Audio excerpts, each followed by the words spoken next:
Senhor presidente, senador Confúcio Moura, senhoras e senhores senadores, senhoras e senhores diretores de instituições nacionais, eu agradeço a essa importante comissão o gentil convite feito à Anvisa para que aqui estivéssemos no dia de hoje. A Anvisa toda se sente engrandecida pelo convite que materializa esse agradecimento na pessoa do eminente senador Confúcio Moura, o presidente desta comissão.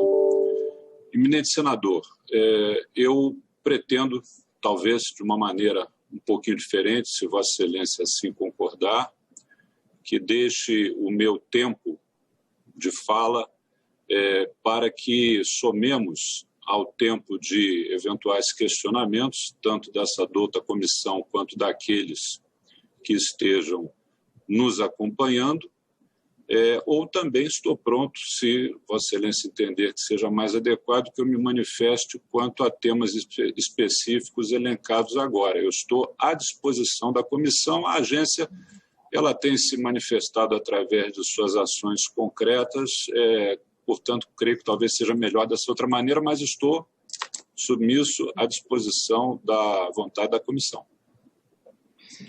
Mas, presidente, o senhor pode fazer a exposição sobre esses temas, por exemplo, da utilização dos laboratórios de saúde animal para a produção de vacinas, o que a Anvisa analisaria e exigiria dessa transformação, se o senhor acha possível, e um breve comentário, caso o senhor queira pronunciar, sobre a questão de quebra de patentes. É isso, pode continuar. Muito obrigado, senhor presidente. Quanto ao primeiro item, que é o item da eventual utilização das facilidades de produção de vacinas de uso veterinário, possivelmente convertidas em plantas para utilização de vacina por seres humanos, a atuação da agência ela se dá ali pela altura do dia 20 e pouquinhos do mês passado, do mês de março, através de um contato que recebemos a senhora ministra Tereza Cristina, que, pelo menos a este presidente, citou pela primeira vez essa possibilidade. Já naquele dia, a doutora Meiruza de Souza Freitas, que está conosco, a titular da segunda diretoria, já foi acionada e, de pronto, já efetuou os contatos com as entidades envolvidas, principalmente o Sindan, no sentido de avaliarmos essa questão. Ao todo, são mais 22 ou um pouquinho mais de plantas de produção vacinal de foco veterinário no Brasil, sendo que um grupo menor, 3 ou 4, de dimensões e potencialidades diferenciadas a maior das demais. Então, existe uma capacidade instalada. Como gestor público e diante do desafio que nós temos, eu tenho que olhar também para o futuro, não só ao curtíssimo prazo. É claro que existe uma mordida, por assim dizer, muito forte no nosso calcanhar a curtíssimo prazo, mas o gestor público ele tem que olhar para diante. É assim que ouvimos e é assim que aprendíamos com bastante afinco lá no Instituto COPEAD da Universidade Federal do Estado do Rio de Janeiro, no curso do MBA de Gestão e Saúde, e também durante toda a minha vida como gestor, por mais de 32 anos, na Marinha do Brasil. Então, olhando para frente, eminente senador, senadores, doutores, comissão, pessoas que estão nos acompanhando, a Anvisa considera uma posição, uma possibilidade factível, execuível.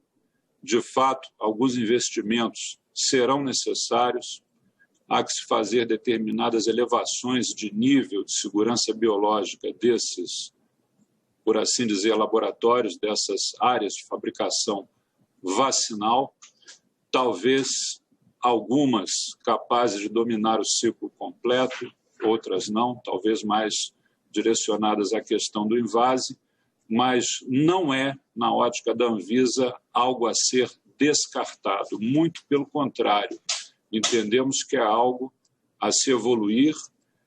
A questão regulatória, obviamente, ela pode ser realizada, essa é a nossa ação precípua, é para isso que a agência trabalha, mas numa discussão mais ampla, que eu entendo que seja essa que Vossa Excelência gentilmente nos convida a participar, nossa contribuição é um vigoroso sim a essa possibilidade, desde que, é claro, efetuadas essas questões de ajustes orçamentários para um aporte, para permitir essas adequações.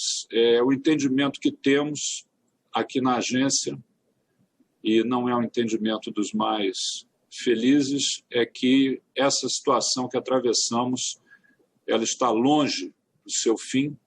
Não há entre nós a convicção de que a fase pior tenha passado. Nós temos tido uma série de sinalizações de possibilidades ainda mais desafiadoras no porvir a curto e médio prazo. Portanto, não vemos nenhum sentido em manter os olhos apenas nos próximos minutos, nos próximos dias. Então, temos sim que olhar para um futuro até mesmo mais longe. Já tomamos providências há algum tempo em relação a isso aqui na Anvisa, inclusive com a criação de um grupo de análise estratégica desse quadro, visão prospectiva, focando nos próximos anos, inclusive. É lógico que toda uma estrutura mundial vai ter que se reorganizar, nascerá um novo mundo dessa pandemia, setores de economia que, por uma ação fundamentalmente focada no capitalismo, tinham uma justificação, como a terceirização de áreas essenciais de produção em troca de mão de obra mais barata e questão fiscal mais atraente. Hoje se dá por comprovado que quem fez essa escolha encontra-se hoje numa posição de refém diante da oferta de insumos essenciais que vem do exterior. No caso concreto, basicamente, de 2 países. Então, isso certamente terá de ser revisto. Essa é a posição da Anvisa quanto à questão da vacina sendo produzida, eventualmente, em plantas de produção para uso veterinário.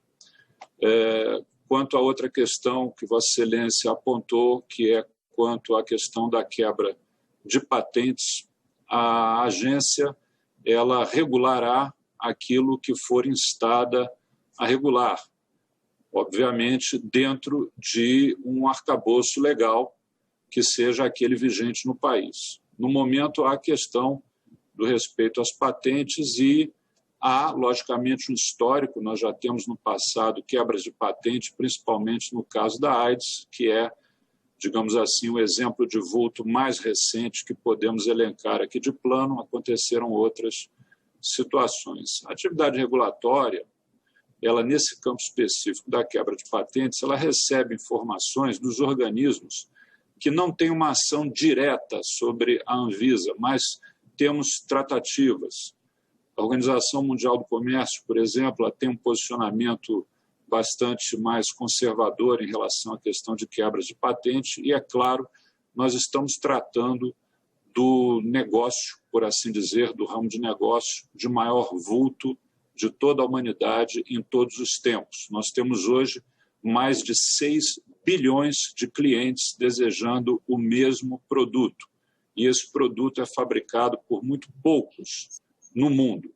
O valor desse produto destarte o valor humano, não estamos sendo aqui mecanicistas ou materialistas, mas não podemos negar que estamos diante, sim, de uma situação em que esse negócio é o de maior vulto que esse planeta registrou, sem comparação, inclusive, com os esforços de guerra, tanto quanto mais tempo durar essa pandemia. Sabemos que os esforços de guerra são os maiores drenadores de recursos econômicos quando se implanta essa situação, mas a pandemia provavelmente vai colocar esses esforços num segundo plano quando se trata de custo, quando se trata de dinheiro envolvido. Então, a questão da quebra de patentes, sob esse aspecto, eu tenho certeza que enfrentará grandes barreiras. Do ponto de vista como médico, do ponto de vista de ser humano, que tem amigos e parentes que já tombaram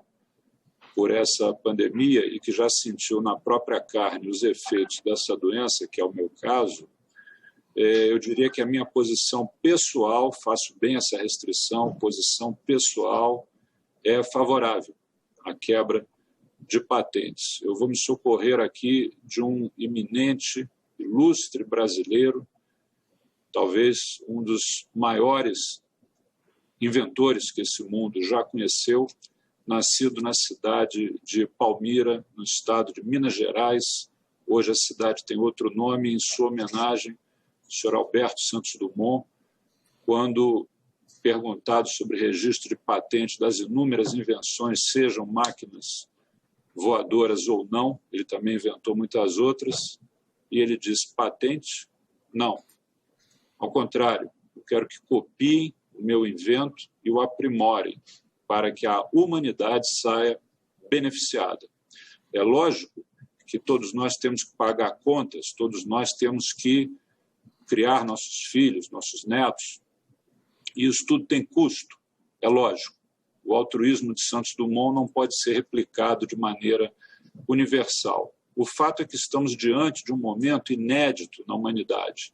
Então, nos manter apegados a conceitos de um tempo de paz, diferentemente do que estamos vivendo agora, de modo algum me parece razoável. Então, como médico, como ser humano, como cidadão, como militar, entendo que a quebra de patentes pode ser, sim, algo útil neste momento. Mas, é claro, a Anvisa segue o regramento rigoroso que tem que obedecer e atuaremos, é claro, balizados por ele. Vossa Excelência teria mais alguma questão que gostaria que comentássemos? Estou à disposição. Presidente, a gente vai deixar agora o tempo para os questionamentos, serão muitos, com certeza, tem muitos senadores inscritos, né, e muitos internautas também para indagar a Anvisa e todos os demais. Vamos adiante. Eu passo a palavra nesse momento ao doutor Marcelo Marcos Morales, secretário de Pesquisa e Formação Científica do Ministério de Ciência, Tecnologia e Inovações. Doutor Marcelo.